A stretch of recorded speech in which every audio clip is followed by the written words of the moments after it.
Lok Sabha seat पर दिलचस्प चुनाव हुआ। कांटे की टक्कर के बीच बीजेपी के राव राजेंद्र ने जीत दर्ज की और इस सीट पर रोचक आंकड़े सामने आए। हार जीत के अंतर से 2 गुना ज्यादा से नोटा को वोट मिले। आखिरकार जयपुर ग्रामीण सीट पर क्या कहते हैं हार जीत के आंकड़े, देखिए इस रिपोर्ट में।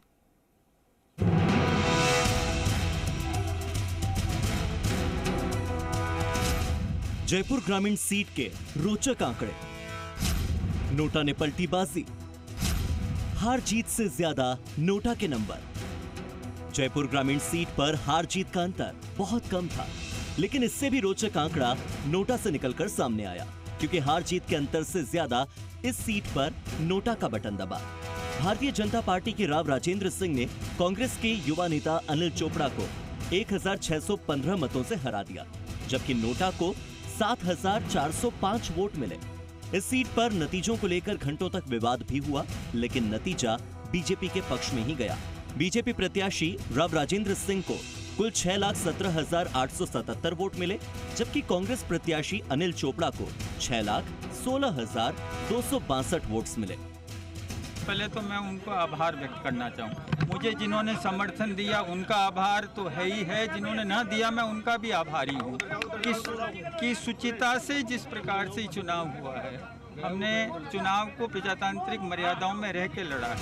जयपुर ग्रामीण लोकसभा सीट के 8 विधानसभा क्षेत्रों में से बीजेपी प्रत्याशी राव राजेंद्र सिंह को छोटवाड़ा और फुलेरा विधानसभा क्षेत्र में बढ़त मिली, जबकि अनिल चोपड़ा को विराटनगर, कोटपुतली, आमेर, शाहपुरा, जंबा रामगढ़ और बानसूर विधानसभा क्षेत्र से बढ़त मिली।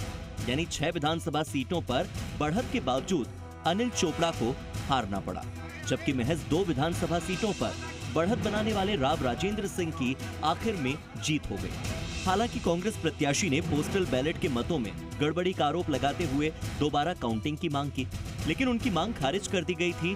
केवल आंकड़ों को दोबारा से जोड़ा गया था।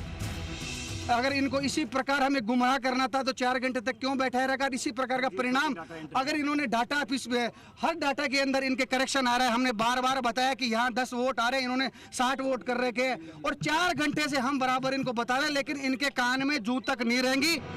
जयपुर ग्रामीण लोकसभा सीट में विधानसभा वार अगर रिजल्ट के आंकड़ों पर नजर डालें तो कोटपुतली में कांग्रेस के अनिल चोपड़ा को 68,195 वोट मिले, जबकि बीजेपी के राव राजेंद्र सिंह को केवल 50,169 वोट मिले।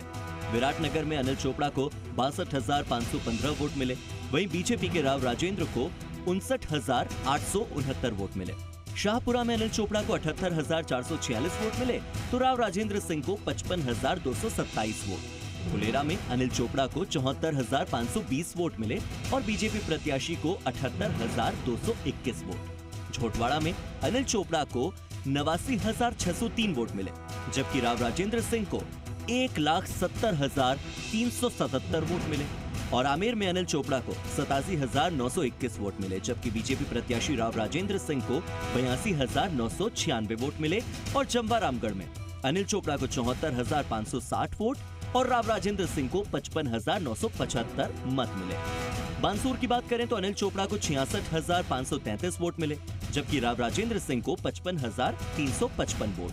पोस्टल बैलेट में अनिल चोपड़ा को 13,969 वोट मिले, जबकि राव राजेंद्र सिंह को 9,688 वोट।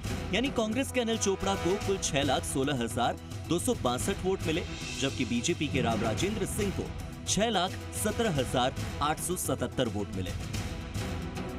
ऐसे में सवाल उठना तो बनता है कि क्या नोटा के बटन ने बाजी पलट दी, क्योंकि हार जीत के अंतर से ज्यादा लोगों ने नोटा को वोट किया। आशीष चौहान, जी मीडिया, जयपुर।